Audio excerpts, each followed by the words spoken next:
এইখানে আসিয়া কথা বলা, চেয়ার পাওয়া, এটা সাত কপালের ভাগ্য লাগে, নাইলে সম্ভব হয় না।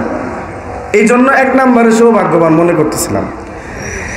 2 নম্বরে যিনি কথা বলতেছিলেন উনি জামিয়া মাদানিয়া বাড়িধারা, আমি যেখানে পড়ছি একেবারে তাইসির থেকে শেষ পর্যন্ত পড়ার সৌভাগ্য হয় নাই। দাওরা দিছি আমি অন্য মাদ্রাসায়, যাত্রাবাড়ি বড় মাদ্রাসায়। হুজুর হলেন আমার উস্তাদ। 3 বছর পরে আমি হুজুরকে দেখছি। হুজুরের কথাগুলো শুনতেছিলাম, আমার মনে হচ্ছিল হুজুরের কাছে আমি ক্লাস করতেছিলাম। হুজুর মনে হয় ক্লাস করাইতেছেন। হুজুরের ব্যাপারে আমি একটা কথা শুধু বলি, এখানে যারা মাদ্রাসার ছাত্র ভাইয়েরা আছেন, তিরমিজি শরীফ তো আমরা চিনি, আর যারা সাধারণ মানুষ বুখারী, মুসলিম, তিরমিজি এগুলোর নাম শুনছেন না? হুজুর একাধারে 25 বছর তিরমিজি শরীফ পড়ান, কোনো মুতাআলা ছাড়া। মুতাআলা বলতে সাধারণ মানুষরা বুঝতেন না। ছাত্রদেরকে পড়ানোর আগে ওই কিতাব আগে নিজে পড়তে হয়। এটা বাংলা বইয়ের মতো না, ইংলিশ বইয়ের মতো না। আমি দেখে দেখে আপনারা পড়াই দিলাম, বিষয়টা এরকম না। আগে নিজে পড়তে হয়, পরে ছাত্রদেরকে পড়াইতে হয়।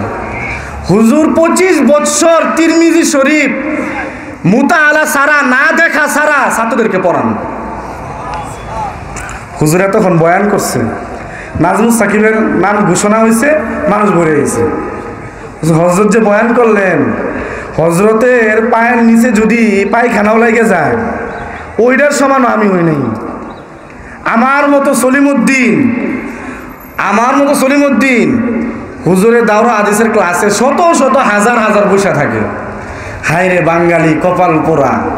হজরত তখন বয়ান করলেন, আর আমরা বাজার ঘাটে ঘুরলাম। এখন যখন নাজমুস সাকিব সলিমউদ্দিনের নাম ঘোষণা করছে, সবাই বসে পড়ছেন। সবাই যারা দাঁড়ায় রয়েছেন বসেন। আমার পর আরো একজন আছেন, আব্দুল জব্বার কাসিমি সাহেব হুজুর। হুজুর যতক্ষণ বয়ান করবেন আর কেউ উঠেন না, বসেন, সবাই বসে যান। এই জান্নাতের বাগিচার নিচে বসবেন, যতক্ষণ বসে থাকবেন আল্লাহ তাআলা ততক্ষণ ফেরেশতাদের মাধ্যমে নেকি লেখাইতে থাকবেন। হযরত বসে আছেন, কথা বলা বেয়াদবি। আমার জন্য খাস করে দোয়া চাই, আল্লাহ পাক যেন আমাকে দ্বীনের জন্য কবুল করেন।